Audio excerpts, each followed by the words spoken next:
back to the Global Falcons podcast. I'm Andrew L.G. Hunter. And I'm Angela Hunter. And this week's episode is on Métis politics. And we are here with Kevin Henry, future Métis Nation Saskatchewan president.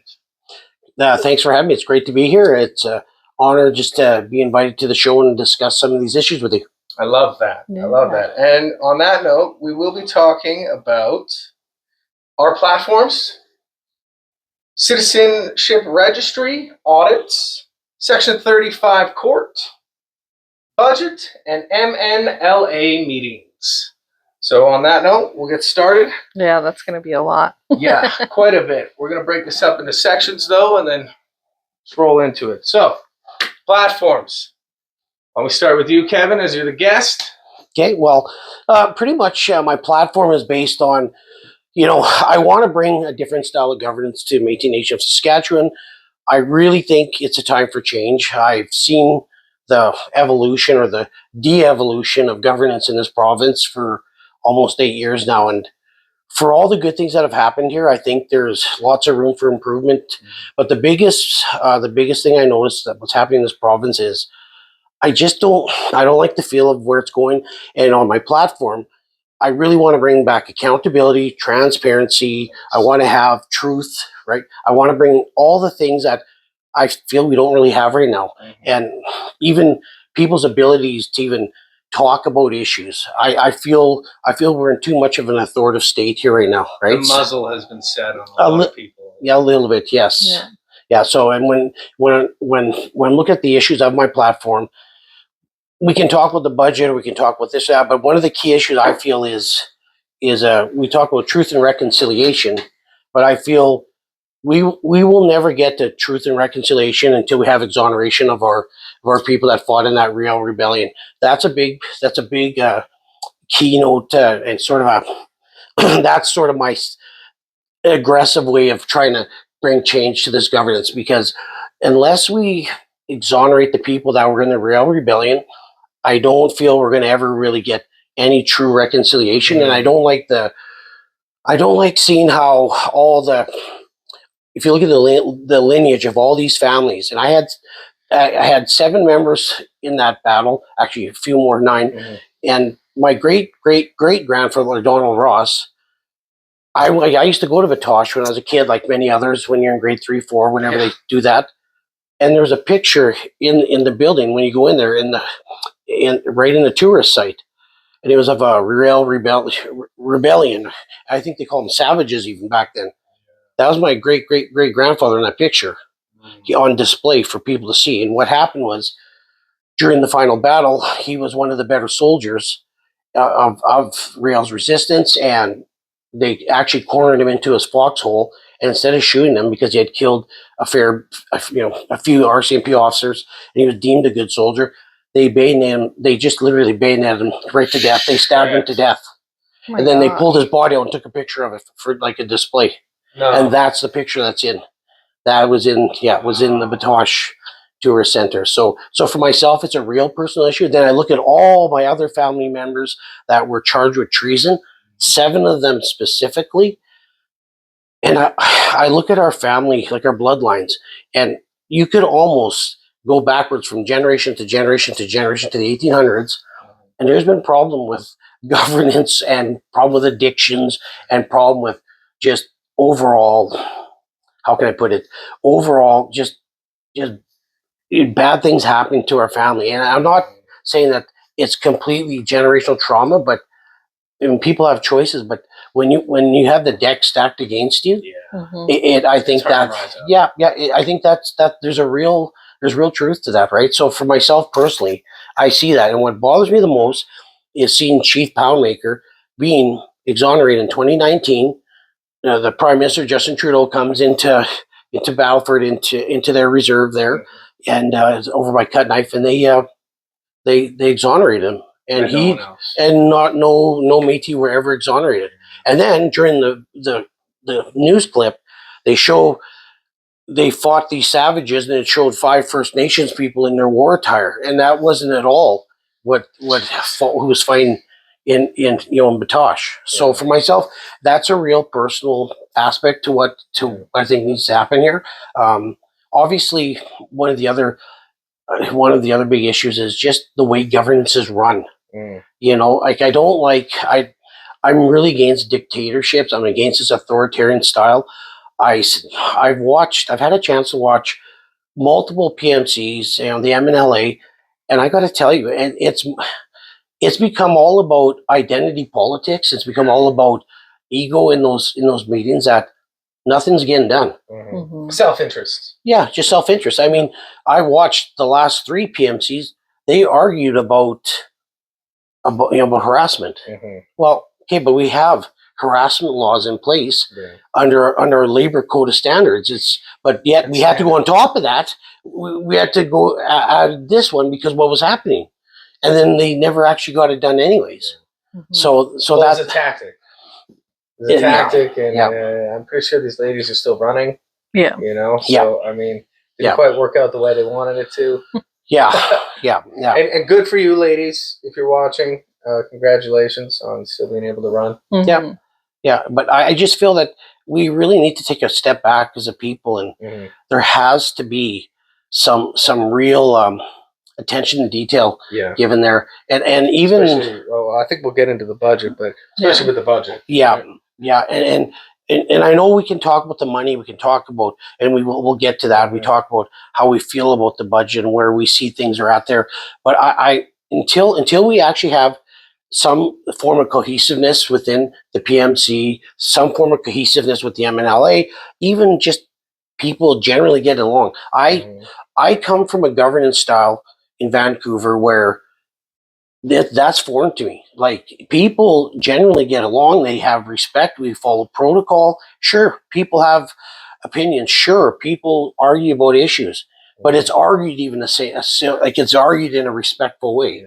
And I just don't see. I mean, and that's what makes me question of the credibility of some of these people that are in these positions, because when you become personal like that, I mean, usually that's a sign that it's bully. There's bully tactics. There's all kinds of stuff going on there, right? And I'm not sure. I'm not sure how people can't see that, and we've witnessed that on multiple occasions. With all these meetings happening back and forth. It comes from insecurity about losing something that they hold dear to themselves. Yep. Right.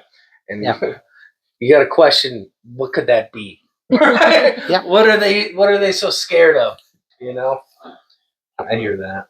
You know, on what you said there about the exoneration, I really like that, and I feel like there's a whole list of Métis people that fought in all of these battles, and they're not really represented even after they're gone. You know, and the exoneration too. I didn't realize that was a big thing. I don't know how many people actually have that, but for myself, that's one of my bigger topics. I have 7 different issues that I'm going on my platform, and people can always go to that votekevinhenry.com, and you can send me questions. I'm very accessible. I can be asked about these things. Nice. You know what my stances are, and everything right from hunting and fishing rights. I want to talk about the Section 35, but we'll get into that in a different area. To the budget, to the style of governance we have. I just feel we need a complete overhaul of everything. Yeah. I just do not like the trajectory we're on. And I also think that when someone's been in government for too long, this is what you're seeing.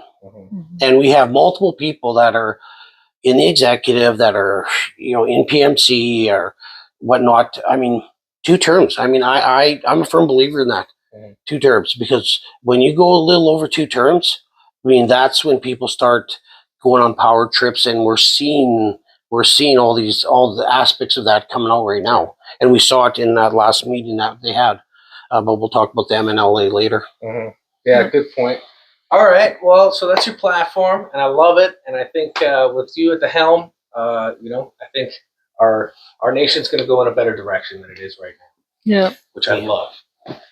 I think everybody else can relate to that. My platform, I'm running for Western Regional 2A Director. My platform is based on housing, economic development, and healthcare.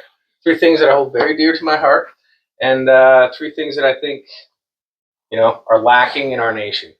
Our budget before shown $30 million going to housing, with a result of 6 tiny home projects. I mean, that's something that my personal business could have made for $200K a pop, and took $30 million. Pretty crazy. Healthcare, I think everybody can relate to, as there's a ton of people right now that can't even get good service. I think there's a lot of room for there, but I think it needs to be preventative and proactive approaches to that. I think we need to come up with solutions to keep people healthy and active before they need, that medical attention. So for that, I'm suggesting what I'm calling the H3C Leisure Pass. That's something that I think should already be in place. Really, I think we live in a world where, on Métis land with other governance, they make you pay for these leisure passes that should be free because it's on our land and we are citizens within each city. So I'm suggesting that just becomes a free pass that people get, just like lower income families. Lower income families already get this as a free ticket to healthcare. So why don't we? And then economic development. I think with the housing and the healthcare and supporting entrepreneurs, I believe that we can build an economy that is future thinking.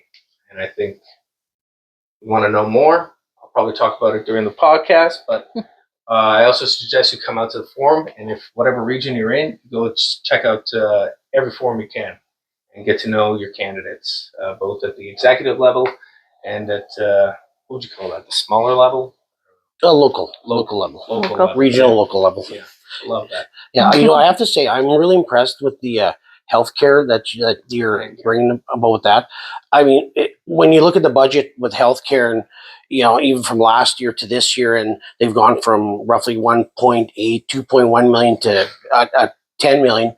I believe that we're talking about restricted funds, but I do feel we need to put more investment into that, and I'm a big proponent of preventative maintenance and anything we can do that prevents people dealing with various illness and whatnot as they go into the healthcare system. I think that quality of life is everything. At 53, like I'm a retired nurse myself, so I understand that part of it. And the people who do well in life are the active people. You have to be active, and just for peace of mind and mental health, that side of it too. There's no pill can make that any better, right?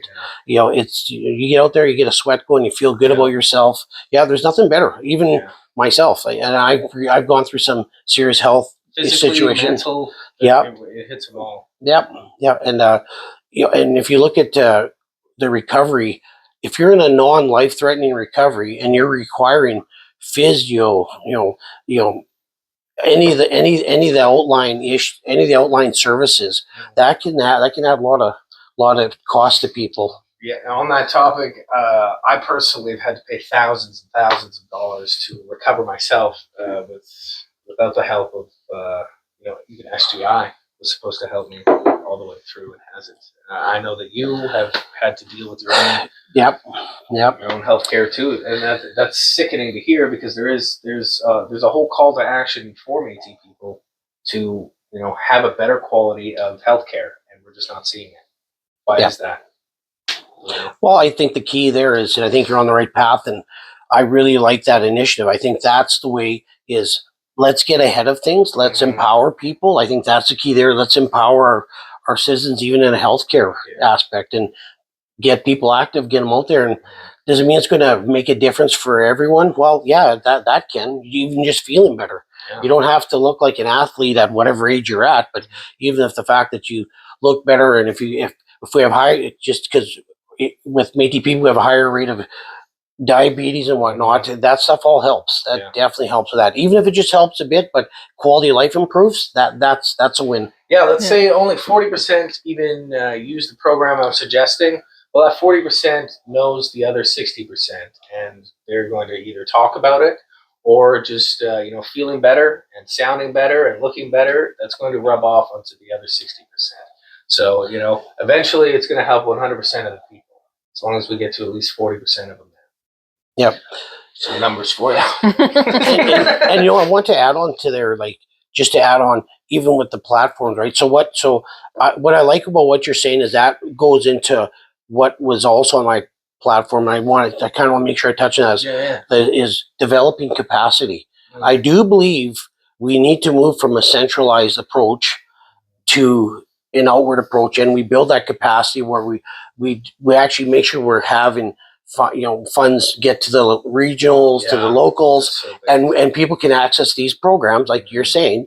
They can access them through that, and we can actually make it part of the region in some of like a regional initiative for Métis citizens. So that's all part of that, and that can be built into capacity, right? Even economic development, right? It all works together, right? Yeah, once you start getting all the locals together, you can focus on bigger aspirations, right? You can focus on even, man. There's no reason why we couldn't eventually be making our own recreation centers, Absolutely. like have these. Well, you have a big background in hockey and stuff. Why can't we make our own like arenas, our own recreational centers where people work out, people run, people do extracurricular activities through these? Yeah, a part of capacity, I think too, and you're kind of touching on something there where I strongly feel that you take young families and you take, say, a family like you guys, you would be a young family, and once you guys start having kids, wouldn't it be nice to have a governance available where, hey, listen, my son or daughter is good in whichever sport, hockey, soccer, volleyball, football, any sport they pick, but they have to be good at it. Sports are so expensive these days, and it doesn't matter what you're doing. And even things like dance, figure skating, like it doesn't matter which one you pick. But if we had that initiative to incentivize parents to make sure they get their kids into athletics, and we kind of help them, because not only is that good for the kids, it's good for the families. But in my honest opinion, families that play together stay together, and they mesh into the community a lot easier. So I feel there's so many benefits to look at that, all for a minimal investment into these young people. And they're the future. They are the future. That's why I'm saying it's an investment. You're like, the child you help today could be someone's doctor in 20 years from now. 30 years, or maybe it's the next Métis Nation Saskatchewan president. Yes, one of them is going to be right. But one of them is going to be right. So I think an investment in our future, and that's something we can pass down to our kids. And I know people will say, "Wow, this is really aggressive," and can you actually do all this? Yes. We have the funding to do it. It's just a matter of road mapping it right. One of my background is project management, and I understand what it takes to be able to set up teams that can execute these types of projects, these initiatives. Right? Yeah, it's very important, because not two people can do these grandiose things, but two people can inspire the rest to come forth and work on these initiatives too. It's that simple. Well, should we sort of segue into the budget then? Yeah. We've sort of been talking about it, touching on it a little bit. We can come back to the other ones, but... Sure. The budget. Yeah, no kidding. This is a hot topic for a lot of people. I know that everybody is seeing that the budget is a mess and nobody knows what's real on it. I know that we've talked about the budget a lot, and I've gone through a lot of things, and I see a lot of discrepancies that one isn't fair for most of the locals. Money isn't trickling down, like you just said, to the locals, and that's a problem, right? Because the locals hold all the citizens. So I think something needs to happen there. I guess I did touch on the part that I don't like about the housing. I know the housing is such a big thing, and putting the land back in the people's hands is just unbelievably huge. But our budget right now consists of speculations, and then these speculations turn into ratifications of mismanaged funds, and everything's kind of hidden in places that don't seem to be there. I kind of just hit the parts that I think, and I know a lot of people talk about this already, but I guess what's your opinion on that? Well, I got serious concerns about the budget, and I had them from day one. I looked at that initial budget and I handed it off to my team, and we all kind of had a group talk about this. And what concerned me was the overall deficits, how expenditures were kind of outweighing what they were taking in, right? And the revenue, like if you look at 24, 25, it on paper it looked like we were roughly $38 million in debt. And then this year, 24, 25, it ballooned up to like 48, 49 million. So if you look at the two together, you're looking roughly 85 million. But it depends on what they're like, what's actually accurate here. So my question is, it's not just the deficits, it's the accuracy of the whole thing. I don't know what's true, what's not true, but I'm just going by what they're presenting. So when I'm talking about numbers and where money is being allocated to, okay, well that's fine. So for example, we'll use the MNLA PMC meetings for example. You got 2.1 million allocated this year coming up, but I just watched an MNLA that was running basically on Zoom with 7 people in person. Yeah, that seems that doesn't correlate. In my work in Vancouver, we can run a top end meeting with about 120 delegates and people on top of that, provide rooms, food, like accommodation, meals, everything. And I mean, run it like a 5-star event for around 300,000. And Vancouver is substantially more expensive than Saskatoon or Regina. I know that Métis Nation is working on converting the old Edwards School of Business building here into a facility that would house delegates when they come down. That, in my opinion, maybe it should happen, but I kind of think it shouldn't. I think we're spending $10 to $13 million on this, and it's right across the street from a homeless shelter that is now closing down because of lack of funds. I think that's a dangerous. What is that? Yeah, I think that's a dangerous, slippery slope to do things like that. I guess there could be an argument there to maybe it's that revenue. it's revenue. Like maybe possibly. But who agreed to that idea? That would be more my question. Would it be only because if it's only for like our citizens, like why not just make our own hotel? There's like that would be a good revenue stream. But if just for these things, half the time, more than 50% of the time, it's going to be unused.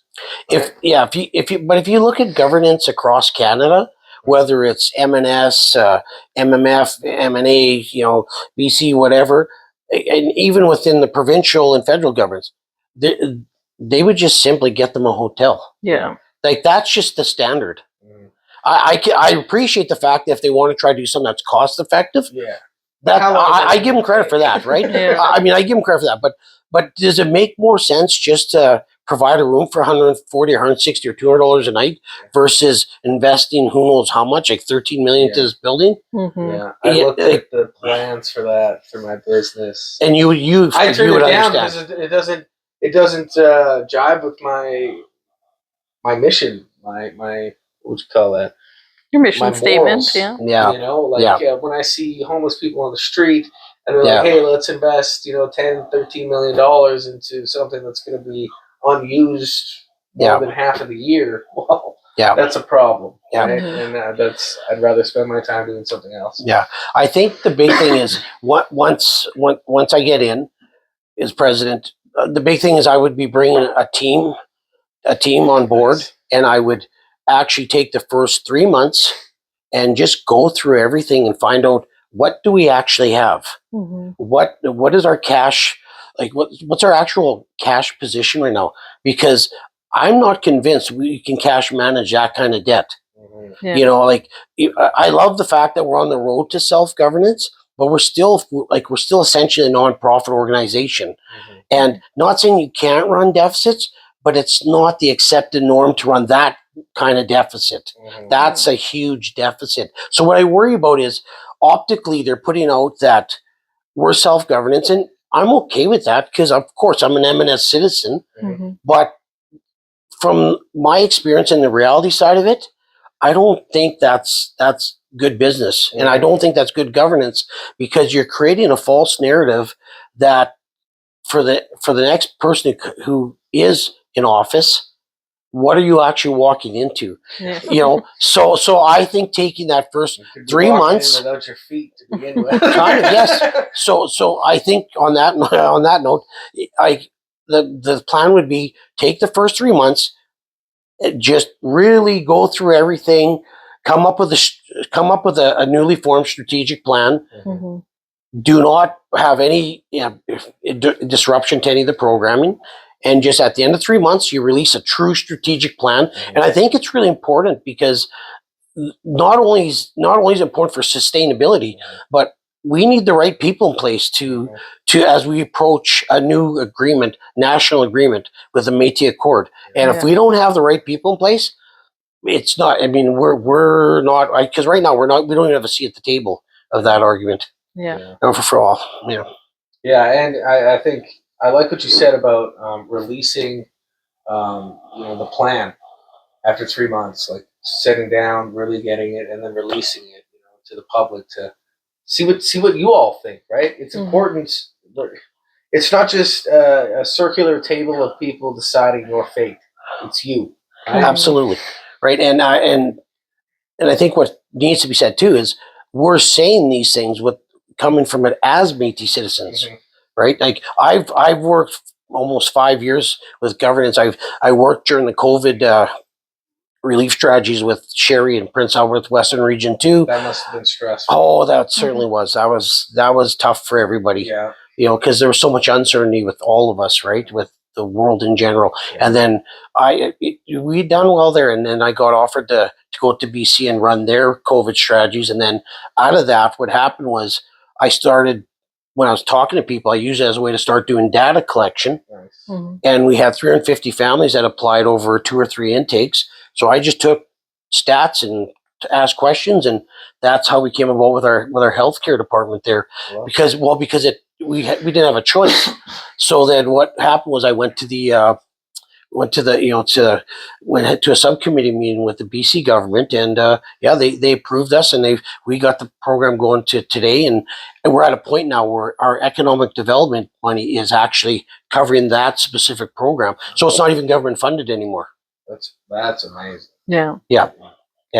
So you guys are talking about citizenship and stuff. Let's talk about the Citizenship Registry and what you guys kind of have in mind for that moving forward. Sorry. You're the guest. I think for myself, the biggest thing right now is we really need to clarify who is legible, who is not legible for citizenship.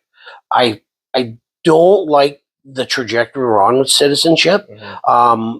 And I do feel we need to really review that file and go through it. And not saying that, also will be calling people, hey, you're not a Métis citizen anymore. But we want to make sure we have the right, like if you're a qualified citizen, great. Right. But if you're not, like we do need to discuss that. I mean, because we don't want to have people from other countries even be. Well, and I mean, because eventually the federal government will look at our registry when they're deciding on funding and funding applications and whatnot, and if they see that our registry has been compromised, I mean that could take away revenue. Yeah, it's going to dry it all up. And as it stands right now, I foresee the path we're going on right now, and not just with the registry topic here, but all of these. Like we're on the path right now to have our funds dried up in the next 10 years.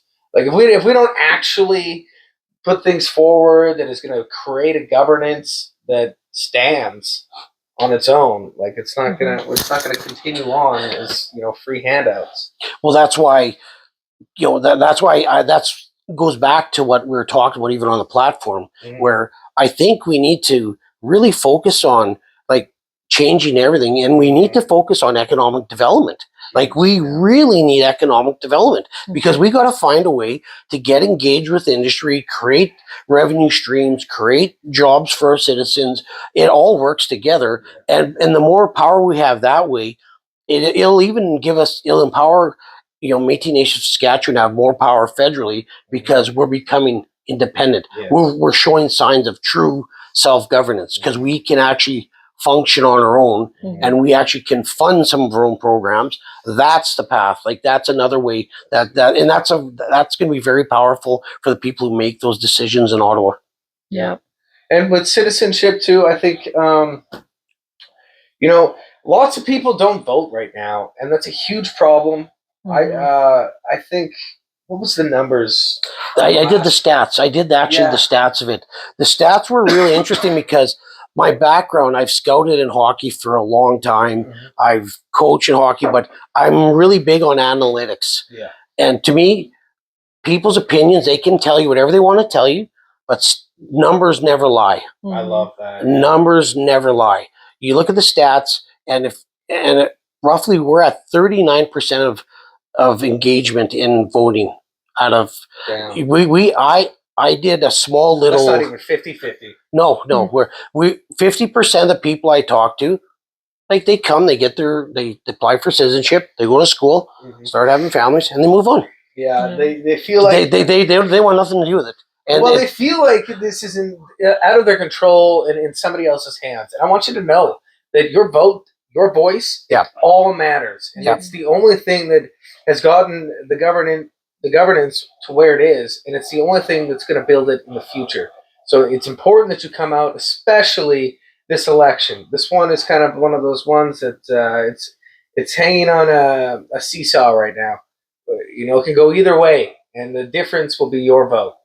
Absolutely. So come on down. And exactly. If you look at the presidential race in particular, like the incumbent won with 1,672 votes. That's not even 5% of the population.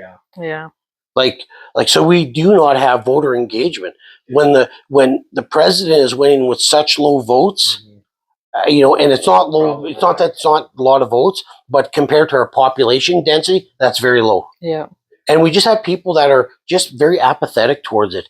And I think people kind of shy away from it too because they see all the fighting. And that's part of what I'm talking about, changing the optics of how we run things. Because more teamwork. Yes, when people see that fighting, they just separate from it. They just distance themselves. And they just think, okay, and they have their citizenship card. When they want to access programs, they just simply try to access programs, or they wait till they have kids and their kids get their cards, and when they go to university, they're hoping that those programs are still in place. Half of those programs don't even put out. Yeah, well, but the other side is, though, we have a great institute, the Gabriel Demont Institute. That's fantastic. I went through there myself, as a matter of fact. Yeah, they're pretty good for the schooling side of things. I will give them that. Yep. They do well on making sure citizens have the access to education, and that's huge. Yeah. If you don't have knowledge, you don't have any power to yourself and the people around you. Yeah. Knowledge is power. I strongly believe that. And obtaining as much as possible is important for you. Yeah, I agree. And I think I'm excited for the next generation, because on that note, when you're talking about education and yourself, you're 33, I'm 53. I'm old enough to be your dad. But, but really, like, what excites me is when I see young people going to school, young Métis people getting educated, and I think we're on the right path. We just got to find a way to have something there. So when you guys are all ready to take over, like you're running this election, but maybe in this election, or maybe you're a future vice president in the next decade, right? That would be amazing. You or somebody like you. Is that foreshadowing? Well, it could be, right? It could be, right? So so that's what I see, and I'm excited for this new generation coming up, because just the advances that young people have in technology compared to when I was young. I asked my son, my one son in particular, Dane, I asked him if there's anything I need to know about something on the laptop. Dane, can you show me this? He comes over. There go, Dad. Okay, thank you. Yeah. I don't even pretend to even try to figure it out. I'm just like, Dane, I need your help here. Yeah. Right. And it's pretty cool. Like, I like seeing that. That tells me that I know people have a tendency to be hard on young people these days with work ethic, but a lot of that work ethic was taken away because of, just because technology. It wasn't because people were being lazy. We're smarter, not harder. Yes, and we plus with immigration, we don't have people working in these jobs where when I was young, you worked at A&W McDonald's. It's sort of a rite of passage, right? Yeah. You know, it's part of your growing up and kind of some fun memories and whatever, right? So, I think the computation rates. I was maybe off topic, but the computation rate is like 100x, or was 100x every year, and then we've just hit this point in time where now it's 1,000x every year, and that's why we see quantum computing and everything. So there's this like this change where information has become so accessible now more than ever, and that's why we're seeing these young people know so much, and just about so many different industries too, not just like one. You know. But on that note, we need to be careful with AI. Oh Yeah. Because I can tell you, I've read some of the candidate stuff, and I do feel that there's AI being used. And I don't want to say that, and I don't mean to be hard on anyone on that, but I really think if you know what you're talking about, you can just simply have coffee talk about it. Yeah. You need to understand what we're doing right now. Yeah. You need to be able just to discuss the issues, and we don't need more people selling. Like, we don't need more 2 a.m. salespeople. What we need is people that actually know how to govern and can do it in a respectful way that builds our community and creates capacity and has respect and runs a HR department that really wants people to, like, we want Métis people to feel like they're safe in that work environment, and we're all in this together, and the citizens win if we do that. Like, to me, that's paramount. That's gonna definitely be its own little reel there. For So being all in this together, let's talk about Section 35 and the topics around that, the court topics. That's a big one to hit. There's so many different rights that are. I wonder if I'm speaking loud enough. There's so many different rights to touch on that are going through courts right now. But the two that I wanted to hit up were Aboriginal and Indigenous rights. I believe our nation should have the right for our tax dollars to be allocated to Métis Nation. I know this, nobody really likes talking about tax, but when we're building a nation and our own governance, I think it's important that we, build it in a way that's mirrored, I suppose, to how things have already been done, but in our own way. And to do that, I think we need to start by having these income streams that we can then give back to the community. I think that's really important. And then the duty to consult and accommodations. Right now, is Métis voices even being heard? On a lot of things and projects, our voice isn't really heard. Like, it's being allowed to speak. We're allowed to speak, but then it's like these other governments, they go about it in a different way, and they just kind of push us to the side anyways. And I think we've been on the side for long enough that we need to be more involved. But that's my thoughts on just those two things. I realize there's even hunting rights and so many things. You have lots to say about these. Well, when you're talking Section 35, right, and you're supposed to be in line with a historical community. That's the first and foremost, right? Second of all, you can't be treaty and Métis. You're Métis or you're treaty, right? And I think there's a lot that goes back to the question with the registry, even a little bit and whatnot, and just making sure we're clarifying that. And most people don't understand that. Like, the registries came about from the Powley case out of Ontario, which is ironic because everyone's fighting about Ontario, but and the Manitoba Métis Federation president and the lawyer from Manitoba Métis Federation, they were on the steps of the Supreme Court in Canada with their arms in the air, and you can Google it. It's right there for all to see. And here we are 20-some years later, and they're denying these people, but yet our registries were born through that case. And I don't even know how many people actually understand that. Or maybe people don't know that, because some people just don't know the history that way, right? But that's how the registries came about, and that was the Canadian Supreme Court sort of definition for Section 35. So when you see it from that side, and I love the fact that maybe we can find a way to work with the government on circulating revenue back to us. I really like that. But we won't ever get to that until we have the right people in charge, and this all goes down to leadership. And the bigger question is if they're being pushed aside, why?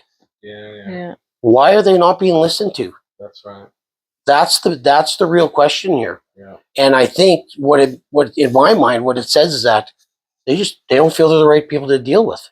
And so that's what scares me about the accord coming up, because that accord, the negotiations open for renegotiating that. Yeah. That starts in after March 31st, 2026. And it's got to be finalized by March 31st, 2028. So this is a huge election, and people really need to see the seriousness of what's happening here. Because if we have the wrong people in and the wrong people at the top, and you could see MNS really almost fall apart, and we could get swallowed up by Manitoba Métis Federation, and or not have the right resources, because we had the wrong people in, and they went to negotiate. Yeah. And then, we're undercut, or however you want to say it. Like, we're not getting the proper resources. Well, but it comes down to the representation. Mm-hmm. Like, if you're, like, for example, if Carney gets in or Pierre Poilievre gets in, like, their teams will be discussing with whoever from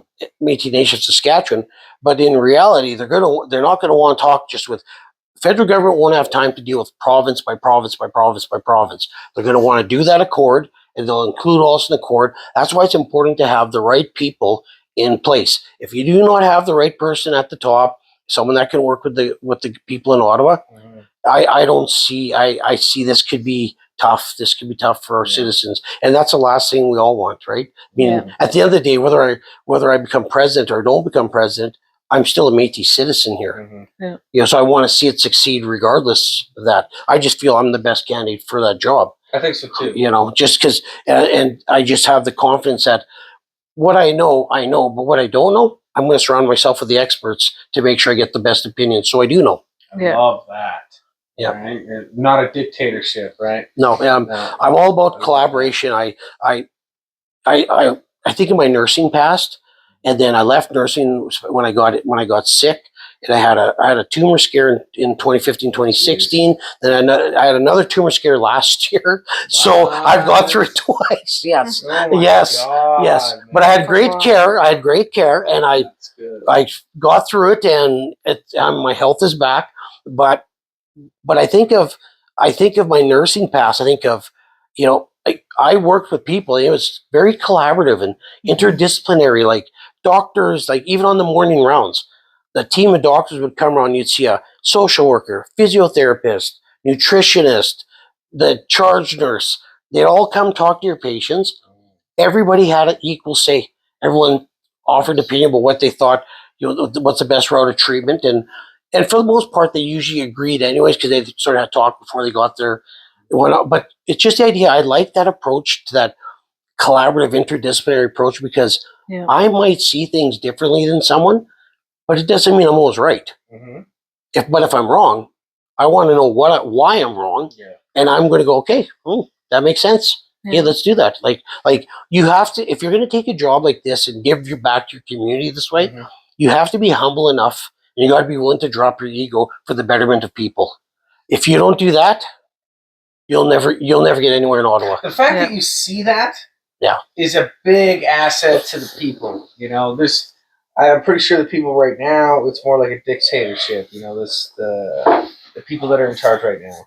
There's two people out there that I think everybody knows that kind of take their own approach to everything and don't really listen to others.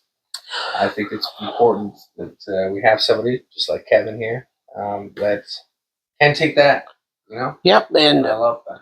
Well, and like at my age, if I was 25, I might think like that.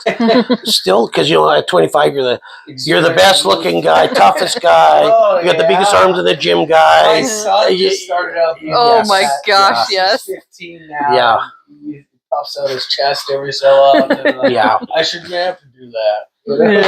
So I think you have to, if you're going to go down these roads and give yourself back to your community and really sacrifice to help people and work with people,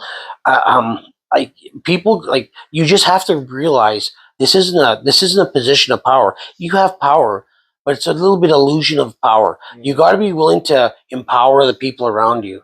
Real leaders lead by example. Real leaders empower their population. They don't run. I don't like anything that's run on fear. I think of when I played hockey, and I look at my sons when they played hockey, and their uncle Keith, and we all played high level sports. And anytime we had a coach that was a dictator, it never those teams always fell apart, and people couldn't wait till the end of the season.